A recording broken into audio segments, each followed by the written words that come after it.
देखो आप सबको मैं देखता हूं ना, 3 जिंदगियां हैं।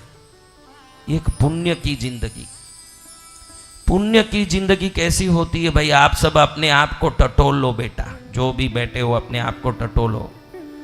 काम कम करना पड़े और आनंद ज्यादा मिलता हो, मेहनत कम करना पड़े और सुख ज्यादा मिलता हो, और जीवन में सदा हर जगह सम्मान यश समृद्धि मिल रहा हो, तो समझना आपकी जिंदगी पुण्य की जिंदगी है।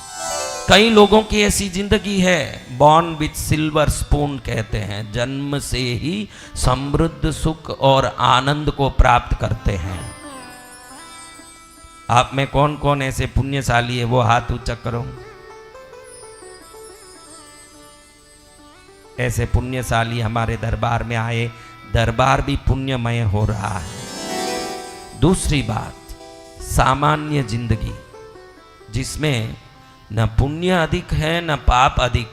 जितना काम किया उस परिश्रम का फायदा हुआ, वो जितना मेहनत किया उतना लाभ हुआ। जीवन एक सरलता से सामान्य रूप से चल रहा है, ये सामान्य जिंदगी। ये कितने लोग हैं भाई हमारा जिंदगी सामान्य रूप से जो कर रहे हैं वो हो रहा भाई, उससे ज्यादा मेरे पास नहीं है भाई। ये देखो, एक पुण्य की जिंदगी, एक सामान्य जिंदगी।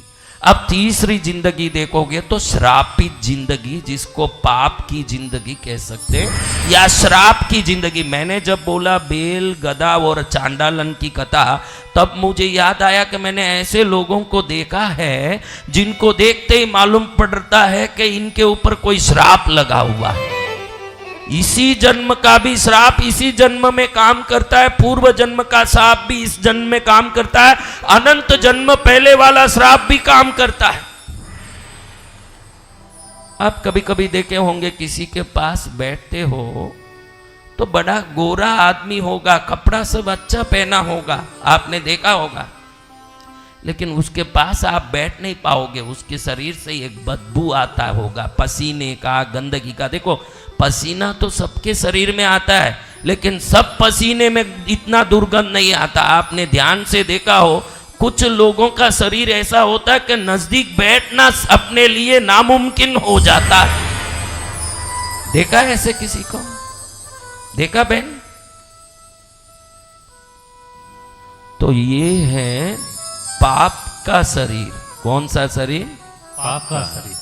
देखो सभी शरीर समान है, रंग में गोरा सांवला काला हो, लेकिन वैज्ञानिक रूप से शरीर के गठन में मनुष्य में कोई फर्क नहीं है। तो इतनी दुर्गंध कैसे आती है उस शरीर से? वो शरीर दरिद्रता को भोगने के लिए जन्मी हुई शरीर है। तो जहां दरिद्रता होगी वहां दुर्गंध होगा, न जहां समृद्धि होगी वहां सुगंध होगा। ध्यान रखना। जय जय गुरुदेव। इसलिए कहीं ये जो रईस लोग अत्तर लगा लेते हैं, परफ्यूम लगा लेते हैं, तो इसका कारण है कि वो समृद्ध हैं, तो वहां सुगंध होना जरूरी है, तो वो स्वतः ही वो काम करते हैं। आपने नहीं देखा होगा कि कोई किसान के, कोई मध्यम वर्गीय लोग ज्यादा अत्तर लगाते हैं, सेंट लगाते हैं, स्प्रे लगाते हैं। कौन लगाते हैं अत्तर, सेंट, स्प्रे? कौन लगाते हैं? हाँ, पैसे वाले लोग लगाते हैं, है ना जी भगवान। तो पैसे वाले हैं इसलिए नहीं लगा रहे हैं, उनकी समृद्धि अपने आप अपनी व्यवस्था को पूरी कर लेती है, क्योंकि जहां समृद्धि है वहां सुगंध होना जरूरी है, तो ये अपने आप लगा के उस कार्य को पूरा करते हैं। आप ये ध्यान रखें। और जहां दरिद्रता है वो भी अपने आप अपना काम पूरा करता है। जहां दरिद्रता है वहां अपने आप दुर्गंध का व्यवस्था हो जाता है, शरीर ही वो दुर्गंध निकालता है।